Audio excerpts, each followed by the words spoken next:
Hello दोस्तों, कैसे हैं? मुझे उम्मीद है बिल्कुल सही होंगे। और पिछले वीडियो में मैंने बहुत एक छोटा सा एक्सरसाइज दिया था करने के लिए, हो गया होगा और आप शायद इंतजार कर रहे होंगे कि नई वीडियो आए।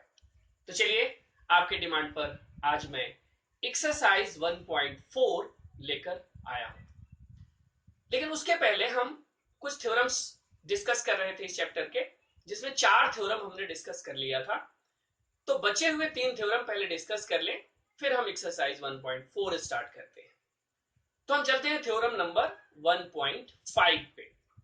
थ्योरम 1.5 है, ध्यान से थ्योरम समझने की कोशिश करेंगे। यदि आप थ्योरम समझ लिए तो एक्सरसाइज 1.4 कंप्लीट हो गया। तो थ्योरम ही अच्छे से समझने की जरूरत है। थ्योरम क्या कहता है कि f x is a rational number, if x is a rational number. Rational number का मतलब P बाई Q के फॉर्म में, where P and Q are coprime integers. Coprime integers का मतलब कि दोनों में कॉमन फैक्टर 1 होना चाहिए। इसका मतलब ये हुआ कि हमारे पास जो रेशनल नंबर हो वो लोएस्ट टर्म में हो, यानी यदि वो लोएस्ट टर्म में नहीं है तो पहले हमें लोएस्ट टर्म में चेंज करना है। तो if x is a rational number whose decimal expansion terminates, कह रहा है कि x एक रेशनल नंबर है और उसका डेसिमल एक्सपेंशन टर्मिनेट है, यानी टर्मिनेटिंग है, यानी एक सर्टेन पॉइंट के बाद वो खत्म हो जाता है। Then the prime factorization of q means denominator का is of the form 2 power n 5 power m, where n and m are non negative integers. थोड़ा बड़ा लग रहा होगा, कंफ्यूज मत होइए, परेशान मत होइए, मैं इसको अच्छे से समझाने की कोशिश कर रहा हूं। क्या कह रहा है थ्योरम? थ्योरम कह रहा है कि x कोई रेशनल नंबर है और उसका डेसिमल एक्सपेंशन टर्मिनेटिंग है। जैसे हम एग्जांपल ले लिया 3/2000, 3/2000 हमने एक रेशनल नंबर लिया। इस रेशनल नंबर यानी 3 में 2000 से यदि आप डिवाइड करेंगे तो देखेंगे कि क्या आएगा, 0.0015। और ये टर्मिनेटिंग डेसिमल है। टर्मिनेटिंग डेसिमल क्यों? क्योंकि 5 के आगे कोई और डिजिट नहीं आ रहा है, तो इसको टर्मिनेटिंग कहते हैं। तो हमने एक ऐसा रेशनल नंबर लिया x जिसका डेसिमल एक्सपेंशन टर्मिनेटिंग है। तो यदि इस तरह का सिचुएशन हो तो क्या होगा, वही इस थ्योरम में कह रहा है। तब यदि हम q को फैक्टराइज करें, q को फैक्टराइज करें, जैसे कि मैंने 2000 का फैक्टराइजेशन किया, तो 2000 के फैक्टराइजेशन में जैसा कि आप देख रहे होंगे कि 2 कितनी बार आया है, 1 2 3 4, 4 बार 2 आया है और 3 बार 5 आया है। यानी इसके प्राइम फैक्टराइजेशन में 2 का पावर 4 और 5 का पावर 3 आया, यानी इसमें 2 आया और 5 आया, जहां पे n की वैल्यू 4 है और m की वैल्यू 3 है। मतलब ये हुआ कि कोई भी रेशनल नंबर हो x, उसका डेसिमल एक्सपेंशन टर्मिनेटिंग होगा। तो यदि q को फैक्टराइज करें तो वो 2 पावर n 5 पावर m होगा, और n और m की value non negative integer. Non negative integer का मतलब निगेटिव इंटीजर हटा दीजिए, तो 0 से स्टार्ट करके सारे पॉजिटिव इंटीजर हो सकते हैं, यानी 0 भी हो सकता है, 1 भी हो सकता है, 2 भी हो सकता है, 3 भी हो सकता है, एंड सो ऑन। इसका मतलब ये हुआ कि 2 का पावर यदि 0 है, उस केस में क्या होगा कि सिर्फ वहां पे 5 ही फैक्टर दिखेगा, और कभी 5 पावर 0 हो तो वहां पे 2 ही फैक्टर दिखेगा। इसका मतलब आइदर 2 हो सकता है और 5 हो सकता है और बोथ भी हो सकता है। तो क्लियर हो गया फर्स्ट थ्योरम 1.5। नेक्स्ट थ्योरम जो है थ्योरम 1.6, इसका कन्वर्स है। इसका कन्वर्स इसलिए क्योंकि इसमें लिखा हुआ था कि टर्मिनेटिंग है तो उसका डेसिमल एक्सपेंशन का q का फैक्टराइजेशन इस फॉर्म में होगा। अब इसे उल्टा कर दीजिए, if prime factorization of q of a rational number x is in the form of 2 power n 5 power m, then x has a terminating decimals। हमने वहां पे एज्यूम किया था कि टर्मिनेटिंग डेसिमल्स है, तो q का फैक्टराइजेशन इस फॉर्म में होगा। अब यहां पे उल्टा है कि यदि हम q को फैक्टराइज करें और q के factor 2 power n 5 power m के फॉर्म में आए तो वो क्या होगा, रेशनल नंबर होगा। तो ये इसका कन्वर्स है, ये क्या हो गया, कन्वर्स हो गया। अब यानी टर्मिनेटिंग डेसिमल्स होगा, यदि इस फॉर्म में होगा तो टर्मिनेटिंग डेसिमल्स होगा, इसलिए हम इसे कन्वर्स करें कि theorem 1.6 is converse of theorem 1.5। अब एक लास्ट थ्योरम है थ्योरम 1.7। वो थ्योरम ये कह रहा है कि if prime factorization of q of a rational number x is not in the form of 2 power n 5 power m, then x has non-terminating repeating decimals। मतलब ये हुआ कि यदि कोई ऐसा रेशनल नंबर x है जिसका q का factorization 2 power n 5 power m के फॉर्म में नहीं है, फॉर्म में नहीं होने का मतलब हुआ कि 2 और 5 को के अलावा कोई और फैक्टर वहां पे दिख रहा है। 2 हो सकता है कि 2 हो, लेकिन यदि 2 और 5 के अलावा 3 दिख जाए या 7 दिख जाए तो वो क्या हो जाएगा, वो हो जाएगा नॉन टर्मिनेटिंग रिपीटिंग। यानी 2 पावर n 5 पावर m के फॉर्म में हो तो टर्मिनेटिंग, और 2 पावर n 5 पावर m के फॉर्म में नहीं हो तो नॉन टर्मिनेटिंग रिपीटिंग डेसिमल्स। तो इस तरह से आपने थ्योरम 1.5, 1.6 और 1.7 समझा।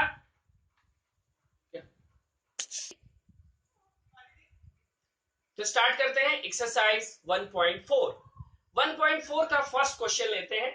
फर्स्ट क्वेश्चन में हमें यह बताना है कि जो गिवन रेशनल नंबर्स हैं वो टर्मिनेटिंग डेसिमल्स हैं या नॉन टर्मिनेटिंग रिपीटिंग डेसिमल्स हैं। और क्वेश्चन नंबर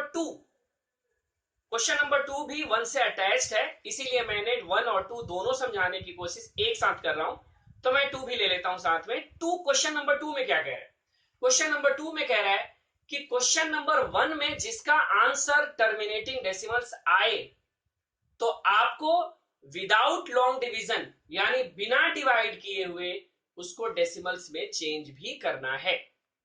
तो हम इन दोनों क्वेश्चंस को, क्वेश्चन नंबर 1 और क्वेश्चन नंबर 2 को एक साथ लेकर के समझा रहा हूं ताकि आपका क्वेश्चन नंबर 1 भी कंप्लीट होगा और क्वेश्चन नंबर 2 भी कंप्लीट होगा।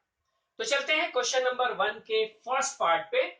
क्वेश्चन नंबर 1 का फर्स्ट पार्ट है 13/3125। 13/3125। अब ये लोएस्ट टर्म में है, यानी ये कोई ऐसा नंबर नहीं है जो दोनों को डिवाइड कर सके। यदि कोई नंबर ऐसा होता है तो पहले आप उसे लोएस्ट टर्म में चेंज कीजिए, क्योंकि p और q दोनों कोप्राइम इंटीजर्स होने चाहिए, उसके बाद ही आपको आगे काम करना है। तो हमने 13/3125 ऑब्वियस है ये लोएस्ट टर्म में है। अब हम क्या कर रहे हैं, 3125 का प्राइम फैक्टराइजेशन करते हैं। 3125 का प्राइम फैक्टराइजेशन करेंगे तो उसमें देखेंगे कि 5 5 बार आ रहा है, यानी 5 इंटू 5 इंटू 5 इंटू 5 इंटू 5। तो इसे हमने अगले स्टेप में लिख दिया 5 पावर 5। अब ध्यान से देखिए यहां पे सिर्फ फैक्टर आया 5, अब 2 तो है नहीं, तो हमने अगले स्टेप में यहां पे 2 की पावर 0 लिख दी। 2 की पावर 0 क्यों लिखा, क्योंकि आपको पता होगा कि 2 की पावर 0 की वैल्यू 1 होता है। अब ये 2 जरूरी क्यों है, इसलिए जरूरी है क्योंकि आप अभी थ्योरम पढ़े थे, उस थ्योरम में आपने देखा था कि 2 पावर n 5 पावर m, यानी इसे अच्छे से समझ लीजिए, अच्छे से याद कर लीजिए कि 2 पावर n 5 पावर m इस फॉर्म में होना चाहिए। तो यदि 5 दिख रहा है 2 नहीं दिख रहा है तो 2 की पावर 0 लिख दीजिए। और मान लीजिए सिर्फ 2 दिख रहा है 5 नहीं दिख रहा हो तो 5 की पावर 0 आप अपने आप लिख सकते हैं, क्योंकि 2 का पावर 0 की वैल्यू 1 होती है या 5 पावर 0 की वैल्यू 1 होती है। तो हमने यहां लिख दिया 2 की पावर 0। अब दिख रहा है कि ये जो है किस फॉर्म में है, 2 पावर n 5 पावर m के फॉर्म में है, तो इसीलिए हमने लिखा कि since factorization of q is in the form of 2 power n 5 power m, therefore it is a terminating decimals, यानी ये terminating decimals होगा। अब ये टर्मिनेटिंग डेसिमल्स है, क्वेश्चन नंबर 1 में इतना ही करना है। लेकिन क्वेश्चन नंबर 2 का हम करें तो क्वेश्चन नंबर 2 में था कि जिसका डेसिमल टर्मिनेटिंग हो उसे डेसिमल में भी चेंज करना है। तो मैं आपको डेसिमल में चेंज करना सिखा रहा हूं कि डेसिमल में कैसे चेंज होगा। आपको क्या करना है कि 2 और 5 दोनों के फैक्टर को, दोनों के पावर को सेम करना है। दोनों के पावर को क्या करना है? सेम करना है। तो आप ध्यान से देखिए, तो यहां पे 5 का पावर 5 है और 2 का पावर 0 है, यानी एक का पावर 0 और दूसरे का पावर 5, तो इक्वल तो हुआ नहीं। तो हमें क्या करना है? इक्वल करना है, यानी दोनों का पावर 5 होना चाहिए। अब दोनों का पावर 5 लाने के लिए हमने क्या किया कि 2 पावर 5 से मल्टीप्लाई कर दिया डिनोमिनेटर में। तो सिर्फ डिनोमिनेटर में तो आप मल्टीप्लाई कर नहीं सकते हैं, आपको मल्टीप्लाई करना पड़ेगा न्यूमरेटर में भी। यानी जो भी आप मल्टीप्लाई कर रहे हो पावर सेम करने के लिए, उस टर्म का मल्टीप्लीकेशन डिनोमिनेटर में भी होगा और न्यूमरेटर में भी होगा। एक दूसरा एग्जांपल ले लेते हैं। मान लीजिए आपके पास किसी क्वेश्चन में ऐसा हो कि 23 अपॉन 2 पावर 3 5 पावर 2 हो। तो यहां पे ध्यान से देखिए, 2 का पावर क्या है? 3, 5 का पावर क्या है? 2, दोनों का पावर अलग अलग है। अब दोनों की पावर सेम करने के लिए, यानी जो हाईएस्ट पावर है वो वही करना पड़ेगा। तो 5 की पावर भी 3 करना है। अब 5 की पावर 3 करने के लिए 1 5 की और नीड है। तो इसीलिए हम क्या करेंगे, यहां भी 5 से मल्टीप्लाई करेंगे, यहां भी 5 से मल्टीप्लाई करेंगे। तो इस तरह दोनों में जो लोएस्ट है उसे हम हाईएस्ट की पावर के बराबर बनाना होता है, और इसके लिए आपको मल्टीप्लाई करना पड़ेगा। तो हमने यहाँ पे 2 की पावर 5 से मल्टीप्लाई डिनोमिनेटर में भी किया, न्यूमरेटर में भी किया। अब सिंप्लीफाई कर रहे हैं, 13 की जगह 13 लिखा और 2 की पावर 5 को सॉल्व कर दिया। तो 2 की पावर 5 सॉल्व करके आएगा 32, और नीचे का पोर्शन ध्यान से देखिए, 5 की पावर 5 था, 2 की पावर 5 था, दोनों पावर सेम हो गया, इसीलिए हम इसको लिख सकते हैं 5 इंटू 2 होल पावर 5। यानी हमने इसको ब्रैकेट में 5 इंटू 2 लिखा और होल पावर 5 लिखा। अगले स्टेप में आपको क्या करना है, 13 और 32 को मल्टीप्लाई कर देना है। ठीक है, 13 और 32 को मल्टीप्लाई करके आया 416, 416 डिवाइडेड बाई 10 पावर 5। अब जो 10 पावर 5 है ये बता रहा है कि यहां पे पावर 5 है, इसलिए डेसिमल जो है वो राइट साइड से 5 डिजिट के बाद प्लेस करनी है। यहां पे 5 आया, इसलिए आपको कितने प्लेस के बाद? 1 2 3 और 2 जीरो और लगाने पड़ेंगे, इसीलिए हमने यहां 1 2 3 2 जीरो और लगाया, फिर डेसिमल हमने प्लेस कर दिया। तो इस तरह से ये डेसिमल में चेंज हो गया बिना लॉन्ग डिवीजन के। आई थिंक आप समझ गए होंगे। अब क्वेश्चन नंबर 2 ले लेते हैं, 17 अपॉन 8। 17 अपॉन 8 हमने क्या किया, अगले स्टेप में 17 अपॉन 2 पावर 3 लिखा। अब यहाँ पे 5 नहीं है, इसीलिए अगले स्टेप में हमने क्या लिख दिया, 5 पावर 0 भी लिख दिया है। अब देखिए किस फॉर्म में आ गया, 2 पावर n 5 पावर m के फॉर्म में आ गया। तो ये क्या बनेगा, टर्मिनेटिंग बनेगा। जब ये टर्मिनेटिंग बनेगा तो इसको डेसिमल में भी चेंज करना होगा। तो डेसिमल में चेंज करने के लिए क्या करना पड़ेगा, यहाँ 2 की पावर 3 है, यहाँ 5 की पावर 0 है, दोनों पावर सेम करना है, तो हमें 5 पावर 3 से मल्टीप्लाई करना पड़ेगा। तो हमने अगले स्टेप में देखिए 5 पावर 3 से नीचे भी मल्टीप्लाई किया, 5 पावर 3 से न्यूमरेटर में भी मल्टीप्लाई किया। अब इसको सॉल्व कर देना है, 17 और 5 पावर 3 सॉल्व करके आता है 125 अपॉन 2 इंटू 5 पावर 3। अगले स्टेप में हमने 17 और 125 को मल्टीप्लाई किया, तो आया 2125 अपॉन 10 पावर 3। अब ये जो पावर 3 है वो ये डिनोट कर रहा है कि डेसिमल 3 डिजिट के बाद प्लेस करना है राइट साइड से। तो 1 2 3 यानी 1 के बाद आपको प्लेस करनी है। तो therefore your answer will be 2.125। इसी तरह यदि क्वेश्चन नंबर 3 पे आप चले तो 3 में देखिए क्या है, 64 अपॉन 455। 64 अपॉन 455 ये लोएस्ट टर्म में है।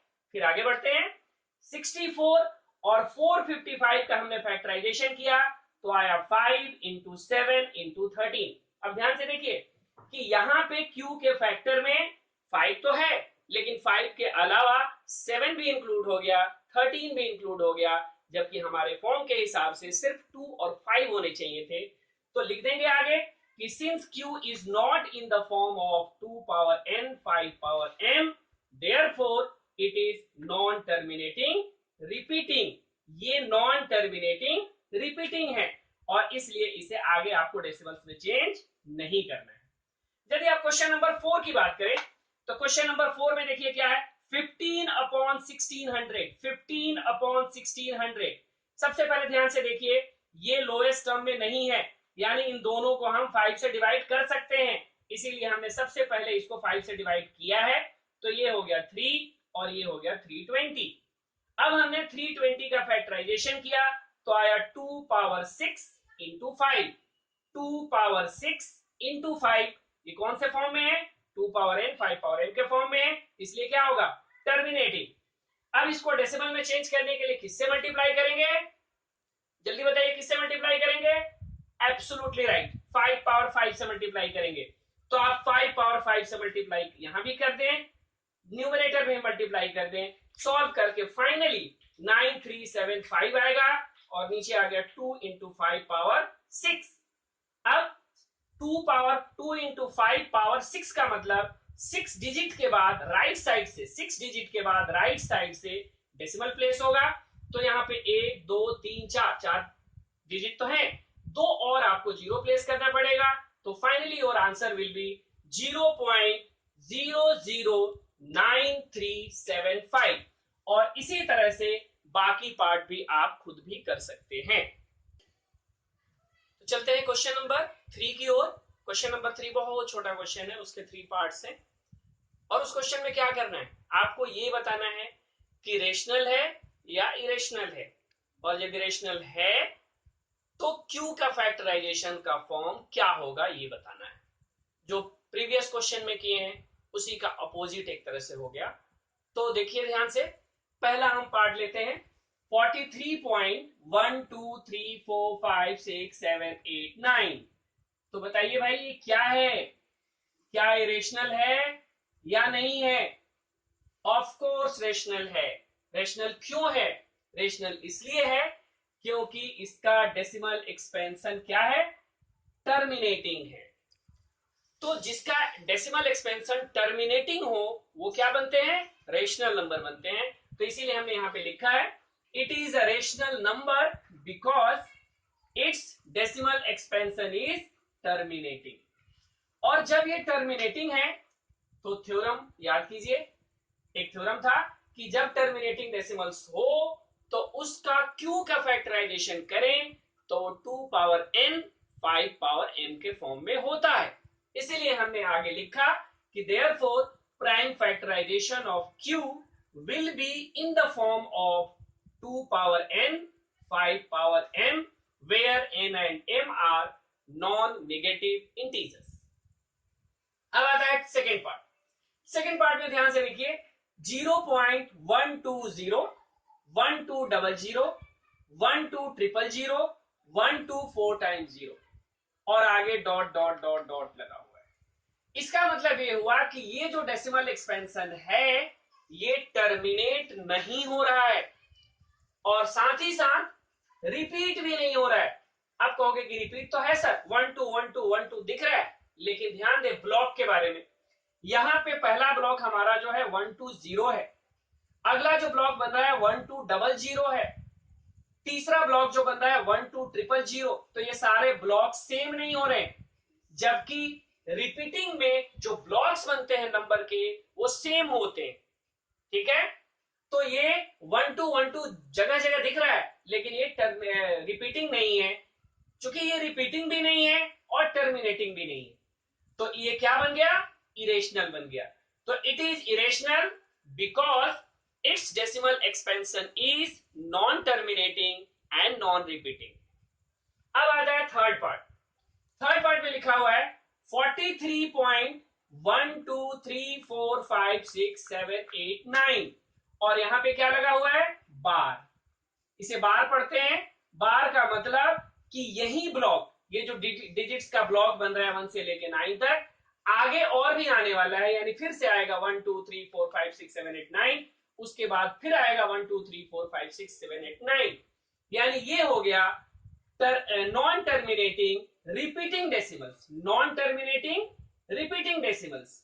तो of course it is also a rational number, ये भी एक रेशनल नंबर है, बिकॉज इस decimal expansion is non terminating repeating. अब जब नॉन टर्मिनेटिंग रिपीटिंग हो गया तो इसका क्यू का फैक्टराइजेशन कैसा होगा? तो अभी आपने पढ़ा है कि क्यू का फैक्टराइजेशन इस फॉर्म में नहीं होगा, यानी 2 पावर n 5 पावर m के सिवा कुछ और भी फैक्टर इन्वॉल्व हो सकते हैं, यानी 2 और 5 के अलावा उसमें 3 हो सकता है, 7 हो सकता है, या कोई अदर फैक्टर्स उसमें इन्वॉल्व हो जाएगा। तो इसलिए हमने लास्ट में लिखा कि therefore prime factorization of q will not be in the form of 2 power n 5 power m। इस तरह से हमें उम्मीद है कि आपको ये रियल नंबर का चैप्टर कंप्लीट हो गया इस तरह से, और आपको अच्छा लगा होगा। हालांकि रियल नंबर का जो चैप्टर है थोड़ा सा बोरिंग लग रहा होगा पढ़ने में, लेकिन मेरे हिसाब से ये बोरिंग नहीं है, टोटली अंडरस्टैंडिंग पर बेस्ड है। यदि एक बार आप अच्छे से समझ लेते हैं तो इसे प्रैक्टिस करने की जरूरत ही नहीं है। बस एक क्वेश्चन कीजिए, दिमाग में फीड कीजिए और हमेशा के लिए आराम कीजिए, कोई दिक्कत नहीं है बार बार प्रैक्टिस करने की। ये ऐसा चैप्टर है और इसके मोस्टली जो क्वेश्चंस आते हैं वो बहुत ज्यादा बाहर से नहीं आते हैं, एनसीईआरटी से ही आता है। इसलिए इस चैप्टर के लिए मैं किसी भी बच्चे को सजेस्ट नहीं करूंगा कि वो कोई और बुक का प्रैक्टिस करे, वो एनसीईआरटी सफिशिएंट है। तो इस तरह से ये चैप्टर हम आज फिनिश किए। उम्मीद है कि मेरी सारी वीडियोज आपको अच्छी लग रही होगी, और जो न्यू व्यूअर्स हैं वो सब्सक्राइब करना नहीं भूलिए, और यदि सबको अच्छा लग रहा है तो प्लीज लाइक कीजिए, शेयर कीजिए, ताकि अधिक से अधिक लोगों तक ये वीडियो पहुंचे, और सब्सक्राइब करना नहीं भूलें। टिल देन गुड बाय, अगली वीडियो में कोई नया चैप्टर में स्टार्ट करूंगा।